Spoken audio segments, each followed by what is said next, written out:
Wyoming Territory, 1877. The wind came hard off the plains that morning, dragging the last of the autumn warmth with it, and Kiera Hartley stood alone on the church steps, her baby boy wrapped tight in a worn wool blanket, his small fists pressed to her collarbone. The doors behind her stayed shut. No one came out. No one offered a word. They had all heard the rumors, now confirmed by the sight of her, back in town after a year gone, holding the child she had birthed in silence. She had not cried until the preacher's wife turned her face away. Her boots crunched against frost-bitten gravel as she stepped down. The town of Stone Tree had not changed. Same dry dirt, same cracking wood storefronts, same eyes watching from windows. But she had. The ache of childbirth still lived in her bones. The memory of being left behind on the edge of Montana with a promise that never returned haunted her every step. "Come on, Zeke," she whispered, pressing a kiss to her son's head. "We do not need them." That, of course, was not entirely true. She needed food, firewood, a roof, and she needed to find work before the snow came down heavy. But folks in Stone Tree did not hire a woman who had shamed herself, who had not spoken her lover's name, who had borne a child alone and come back with her head unbowed. She made it as far as the mercantile before someone spat at her feet. "Sin walks bold these days," hissed Mrs. Fletcher, her gray bun tight as a noose. Kiera did not look down. She stepped around the spit and kept walking. By sundown, her arms ached from carrying Zeke, and her pride had been torn near to useless. No one would take her in. She sat behind the blacksmith's barn, lighting a match with shaking fingers, feeding it into the kindling she had gathered. The baby stirred but did not cry. He was used to silence. She stared into the fire, jaw clenched tight. When the sound of hooves broke the quiet, she stood fast, arms wrapping around Zeke. The firelight caught the figure as he dismounted, a tall man, coat dusty, revolver at his hip, hat pulled low. He did not reach for his weapon. He just watched her, still as the sky. "You are camped awful close to town," he said, voice low and steady. She held her ground. "Was not planning to stay long." He stepped forward, hands away from his sides. The fire lit up his face, sharp jaw, tan from the sun, dark eyes that did not blink away from hers. He looked at her, not through her. "You got a name?" "Kiera Hartley." His gaze dropped to the baby in her arms. "And the child?" "Zeke. He is mine." "I figured." She waited for the sneer, the judgment. Instead, he nodded once. "I am Xander Rourke. Passed through here last summer. Just got back in from a cattle run." Kiera shifted her stance. "Do you make a habit of talking to women outcast by the town?" "No. But I make a habit of spotting good people when I see them." The words struck deeper than she expected. She looked down at Zeke, who blinked sleepily, then back at the stranger. "I do not need charity." "That is good," he said simply, "because I was not offering it." She frowned. "Then what do you want?" Xander knelt slowly, his knees settling in the dirt across from her fire. "I want to warm my hands and share some jerky. Looks like you skipped supper." Her stomach twisted, but she stayed quiet. He pulled a cloth bundle from his coat, tossing a few pieces across to her. She took them without thanks, but her fingers trembled. They ate in silence. The fire cracked between them. Xander did not ask about the father, did not ask why she came back. He just sat, like he had nothing better to do. "You got a place?" he asked finally. "No. Any family nearby?" "None left." He nodded again, slowly. "Then you are going to freeze out here." Kiera's jaw tightened. "I will manage." "You should not have to." For the first time, her voice cracked. "Well, I do." Xander looked at the baby again, then at her, long and quiet. Finally, he said, "I got a small cabin west of town. No one to share it with. You are welcome there." Kiera stared. Why would you do that? He stood, brushing dirt from his knees. Because no child should sleep in the cold. And no woman should be punished for loving someone who did not love her back. Her breath caught. He tipped his hat. I will be back at sunup. If you are still here, I will take you. He walked off into the dark, his steps sure. She sat frozen, the jerky clenched in her hand. Zeke let out a quiet sigh, his tiny hand curling against her. She pulled him close and stared at the sky, blinking hard. At dawn he came, just like he said. She almost did not go, but she did. The cabin was rough but clean, a fire already burning. He set her up in the loft, gave her the bed and took the floor without question. Over the days that followed, he never asked for anything. He chopped wood, hauled water, let Zeke grip his finger with tiny hands, never flinching from the cries or the mess. He made her laugh once, and when she did, he looked at her like he had never heard something so fine. One morning, as snow fell soft outside, she found him fixing the hinge on the barn door. Xander, she said, voice tight. They are still talking. About me. About Zeke. They think I am your mistress. He wiped his hands on a cloth, eyes steady. Do you care what they think? She hesitated. I care what Zeke will hear when he grows. Xander stepped close. Not too close. Just enough. Then let me fix that. She blinked. How? His eyes held hers. By telling them the truth. What truth? He reached for her hand, held it in both of his. That you are my wife now. Her breath caught. Her heart slammed against her ribs. You do not have to. I want to. She stared up at him. Every wall she had built felt like it was cracking. She looked down at their joined hands. Are you sure? I have never been more sure of anything. Zeke babbled from the doorway, and Xander turned, smiling wide. He bent and picked the boy up, holding him like he had been born to. Kiera watched them both, her throat thick. Maybe love did not come loud. Maybe it came quiet, steady, like a man who kept his word and held your child like his own.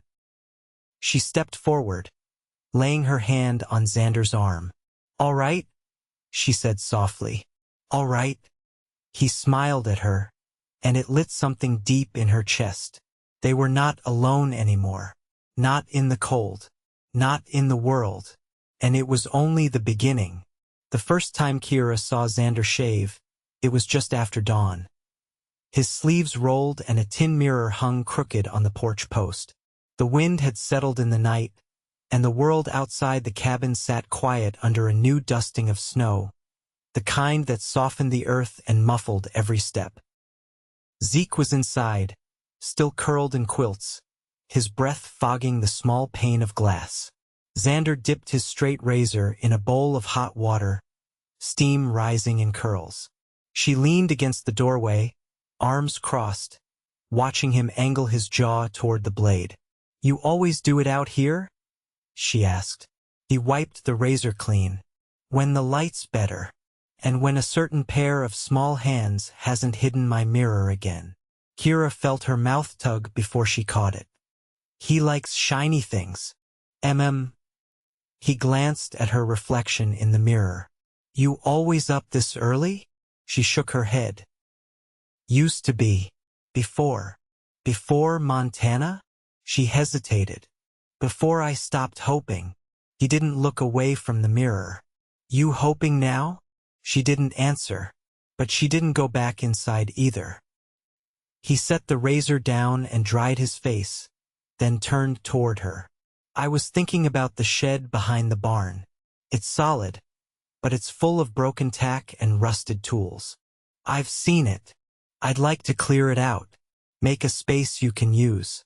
You could sew if you wanted, or keep your own fire going, if it gets too loud in the house. She studied him.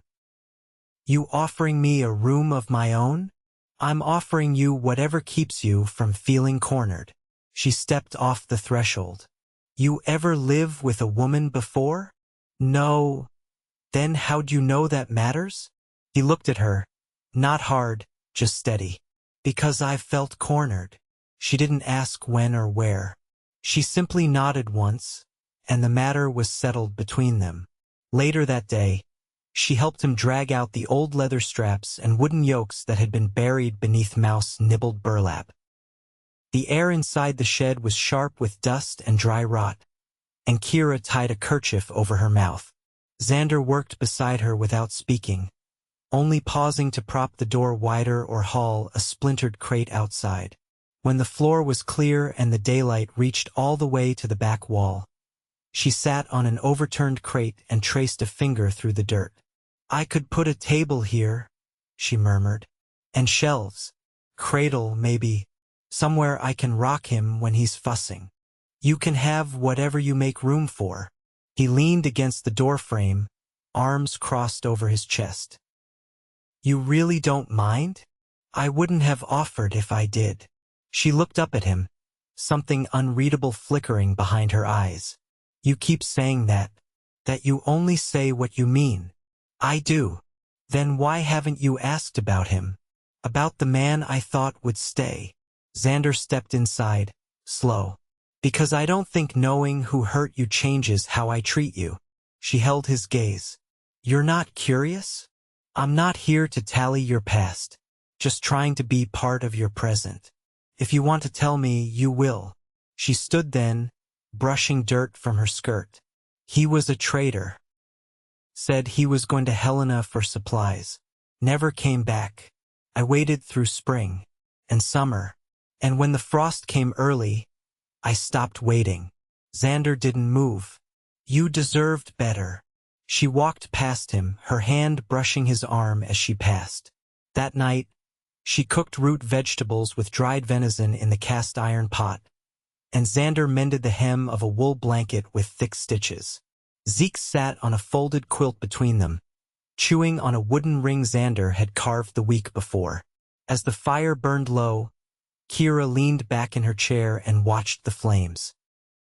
When you said I was your wife, she said quietly, did you mean for real, or just to quiet the town? He didn't look up from his stitching. I meant for real, but you haven't touched me, or asked me to share your bed. He tied off the thread. I was waiting for you to tell me when. Her voice was small. And if I don't, that's all right too. She stood, walked to the cradle, and lifted Zeke into her arms. Then she crossed the room and stopped in front of him. The bed's warmer with two. He looked up at her, long and quiet, like the world outside had gone still again. Then he reached for her hand. They didn't rush. They didn't speak much. But when she laid beside him that night, her head on his chest and his arm around her waist, there was a kind of peace in the silence that neither of them had known in years. And when the snow came heavy 2 days later, no one walked by the cabin. No one whispered. And inside, there was only warmth. By mid-December, the wind had taken to howling down from the bighorns after sundown, and the cabin walls creaked under its weight like an old ship straining at sea. Kiera had stuffed rags into the window gaps and hung a quilt across the front door, but the cold still found its way in. It didn't matter much. Between the fire, the thick wool blankets, and Xander's quiet steadiness warming the space beside her, the cold lost its sharp edge. Zeke had begun crawling, faster each day. He'd learned to pull himself up by gripping the rung of a chair or the leg of the stove, and Kiera was half convinced he'd try to walk before the snow melted. She spent her mornings trailing behind him, keeping his hands away from the firewood pile and his mouth off the dog's tail. Xander had brought the mutt home without a word, just a brown and white heap of fur that flopped down beside the hearth and took to Zeke like he'd been waiting for him. That morning, while Zeke napped in the loft and the dog snored under a bench, Kiera sat at the table shelling dried beans. Xander came in with snow dusted across his shoulders and the smell of pine clinging to his coat. There's a man down from Buffalo, he said, hanging his hat. Blacksmith by trade. He's buying iron tools and offering repairs for trade goods. She looked up from her bowl. You thinking of selling something? Could be. I've got extra horseshoes and the broken plow blade from last spring. He crossed to the stove and poured himself a tin of coffee, then leaned against the wall. He's staying at the livery. I told him I'd stop by this afternoon. She nodded. You want me to come? Not unless you're itching to haggle over iron. She wiped her hands on her apron and looked down at the bowl. I was thinking of going into town myself. See if Mrs. Hargreaves still needs help mending. She used to take in sewing, but her eyes aren't what they were. Xander straightened. You want me to come with? No. I think I should go alone. He didn't argue. He just set down his cup and walked over, resting his hand lightly on her shoulder. If anyone says something to you, they might, but I can stand it. He gave a small nod. I'll meet you back here before dark. She stood and kissed him, brief and certain. They didn't speak again before parting, but they didn't need to. The walk into town was quiet under a pale sky, the snow packed hard underfoot. Kiera wore her thickest shawl and kept her head up. No one spoke to her directly, but a few turned their backs when she passed. She ignored them, her step steady. She didn't need their welcome, just the work. Mrs. Hargreaves lived alone in a narrow house near the church, her bones stiff with arthritis and her speech slower than it had been. But she remembered Kiera, and after a pause too long to be casual, she invited her in. The parlor was warm, the air thick with old lavender and lamp oil. On the table sat a pile of half-mended shirts and a bundle of frayed socks. You always had a clean stitch, Mrs. Hargreaves said, lowering herself slowly into a chair. And I can't see the eye of a needle worth a damn anymore. Kiera picked up a shirt and threaded her needle. I can take 4 pieces at a time. More if you don't mind me working from home. The old woman's gaze lingered. Folks get to talking, you know? They've already talked. Mrs. Hargreaves nodded once. That cowboy of yours. He's the quiet sort. He's good to my boy. That matters. Outside, a cart passed along the road, wheels creaking on snow. After a few minutes, the old woman said, You'd be welcome at church again. Pastor said so himself. I didn't leave the Lord, Kiera said simply. Only the people who thought they spoke for him. The woman didn't answer, but she didn't disagree either. When Kiera left, the sewing wrapped in a cloth under her arm, the door closed behind her without a word of farewell, but not in anger. On the walk back, the wind had died down, and the sky had softened to the color of old milk. She passed the fence line where the town ended and the land opened back into itself. Just before the road turned toward the cabin, she saw Xander coming up the hill, his saddlebag slung over one shoulder and his coat unbuttoned. He looked younger than he had the day they met, the tension gone from his jaw. He met her eyes from a distance and lifted one hand. She raised hers in return. When they reached each other, he nodded at the bundle in her arms. She give you anything? For shirts, 3 pairs of socks, and a look that said I might be forgiven eventually. He chuckled low. That's more than I get most days in town. They walked the rest of the way without talking. The snow squeaked under their boots, and the land stretched quiet around them, the kind of quiet that didn't feel empty anymore. Inside, Zeke was standing in his cradle, holding onto the edge with both hands and bouncing in place.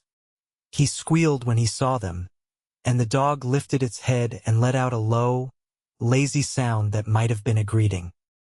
Xander unlaced his boots, then crouched beside the cradle. You watched the place while we were gone? Zeke grabbed his collar with both fists and pulled.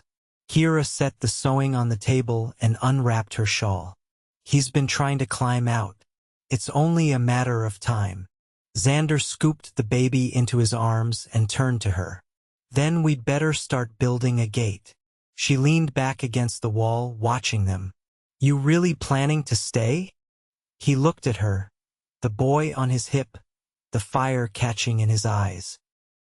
I'm not going anywhere. She crossed the room, took Zeke from his arms, and wrapped hers around both of them. The wind picked up again outside, but inside the house, it was warm, and nothing had ever felt more settled. By the time January settled in, the snow was shoulder-high along the split rail fences, and the sky held a kind of thin, brittle silence that only broke when ice cracked in the river or a hawk screamed across the valley. The roads into town were mostly impassable now, and folks stayed close to their hearths, riding out the cold with salted meat and the hope of spring returning.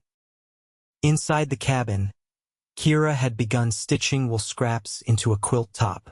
She worked in the quiet hours when Zeke napped and Xander was out tending the animals. Her fingers were red from pricks, and the fabric bore no particular pattern, just warmth sewn into every piece, the way her mother once taught her before the sickness came through Kansas and left her orphaned at 16. One afternoon, as she sat threading a needle for the 5th time, her hands slowed. A pressure low in her belly had been coming and going for days, light as a shift in weather, but now it stirred deeper. She pressed her palm to her apron and closed her eyes. Xander came in with a dusting of frost on his collar and a coil of rope slung over his shoulder. He glanced at her, then dropped the rope near the door. "You all right?" he asked, setting his gloves on the shelf. She nodded once, then tilted her head toward the cradle. He started waking at night again. Could be his teeth. He crouched beside Zeke, who was chewing the corner of a cloth rabbit. Could be. Could also be he just wants company. Kiera folded the piece of quilt she'd been working on and set it aside. "Do you remember what you said to me the night I first came here?" Xander looked up. "I said you didn't have to stay cold." "No," she said. "Before that, when you said no woman should be punished for loving someone who didn't love her back." He stood slowly, watching her now. "I meant it. I know," she said. "But I think I stopped punishing myself too." Snow slipped from the eaves outside, landing in a hush. Xander stepped closer, his hand brushing hers rough skin, warm and sure. "I want to make it legal," she said. "Not pretend in town, not for appearances. I want a paper. A name." Xander didn't answer at first. His eyes searched hers. "I can ride out to Fort Washakie come thaw," he said. "Reverend there keeps records. We'll sign it proper." She nodded, eyes wet at the corners, but her voice stayed level. "And I want to be buried beside you when my time comes. Then I reckon I'll have to live long enough to make sure that happens." The next morning, she found a tin box tucked behind the coffee beans. Inside was a ring silver, plain and heavy, with a single etching along the inside. "March forward." No mark of a store, no polish. Just strong metal and thought. Xander came up behind her, still buttoning his shirt. "My brother left it behind when he didn't come back from the war," he said. "He was younger than me. Braver, too, most days." She traced the etching with her thumb. "Why give it to me?" "Because you're the one who's still walking forward." They said no vows, no ceremony under a steeple or crowd of witnesses. But that night, she slipped the ring on and held his hand across the quilt she'd nearly finished, and it felt more real than anything she remembered from before. Later, after Zeke had fallen asleep against her shoulder, warm breath against her collarbone, she whispered, "I never expected peace." Xander turned to look at her in the half-light, his voice low. "I didn't either, but I'll guard it now that I've got it." Outside the wind pushed against the cabin, but the walls held. Everything held, and in the stillness that followed, there was nothing left to prove. The thaw came slow that year, curling at the edges of winter like a secret. It began with drip lines at the corners of the cabin roof and the first spots of earth breaking through the snow near the south side of the barn. By the time the river ice cracked and pulled itself apart, Kiera had finished the quilt, and Xander had mended the fence rails that had bowed under snow weight. Zeke's first steps happened barefoot on the floorboards while Kiera was kneading bread and Xander was splitting kindling just outside the door.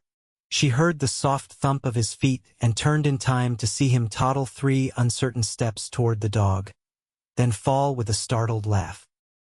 She dropped the dough, flour still on her hands, and scooped him up with a cry that startled even her. The dog wagged its tail unbothered. That evening, she told Xander what she'd seen, and they both sat longer by the fire, watching Zeke sleep with his legs tucked under him like he was still running in dreams. Kiera hadn't left the cabin since the snow first fell, not for more than a walk to the shed or the henhouse. But when March came in with the smell of thawing pine and the sound of birds returning, she asked Xander to take her to Fort Washakie. "It'll be a ride," he said, looping the saddle straps with care. "Longer with the wagon." "I want the paper," she said. "I want his name to match ours." He nodded once and started packing biscuit and dried apple into a tin. They left 2 days later, bundled against the early morning chill, with Zeke wrapped tight against her chest, and the dog trailing behind the wagon wheels until it gave up and turned back toward home. The road was rough in places, half mud and half ice, and Kiera rode with one hand on the bench rail and the other on Zeke's back. Xander drove steady, his eyes always scanning the path ahead. The journey took 4 days there and back, with a stop at a way station where the stove smoked and the beds smelled faintly of tobacco. At the fort, they found the Reverend trimming a candle wick and humming to himself. He didn't ask questions when Xander gave their names, only opened his book and dipped his pen. When it was done, and the ink dried smooth on the page, Kiera took the paper in her hands and read it twice. Her name, his name, and the child's each written plain, nothing grand, but enough to anchor them. On the way back, they passed a stand of trees where the light was soft and gold. Xander pulled the wagon to a stop and helped her down. They sat on a flat stone together, Zeke asleep between them, and she leaned her head against his shoulder. He looked out at the land and said, "I used to think I'd end up alone. Not from wanting it, just never saw another way forward." She turned her face toward him. "I thought I'd ruined my chances, that I'd made one mistake too many." He shifted to face her, his hand finding hers without effort.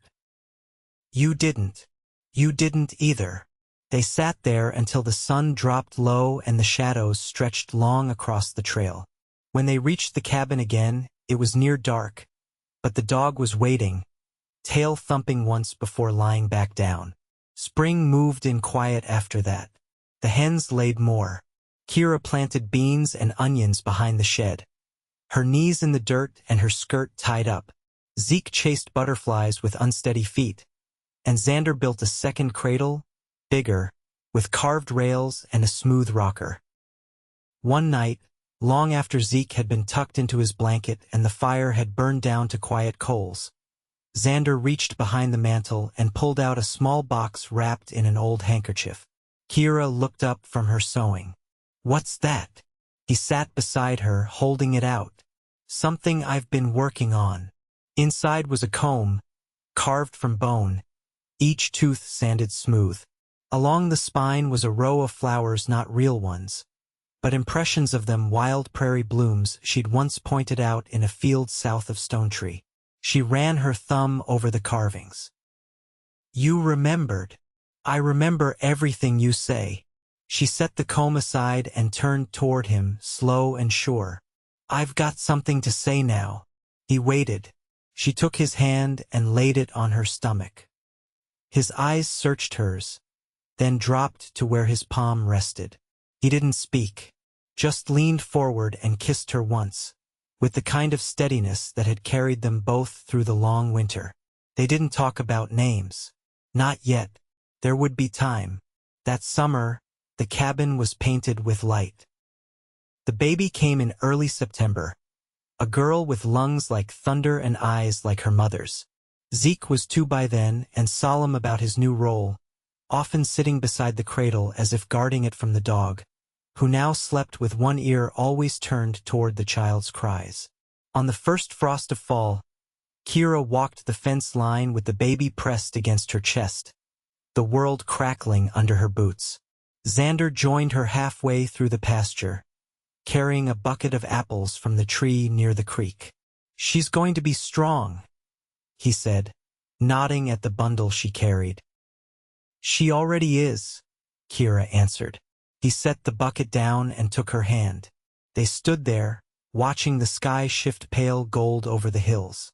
Their land stretched quiet around them, and though the world had turned harsh before, it was soft now, solid beneath their boots, wide enough to hold all they'd built.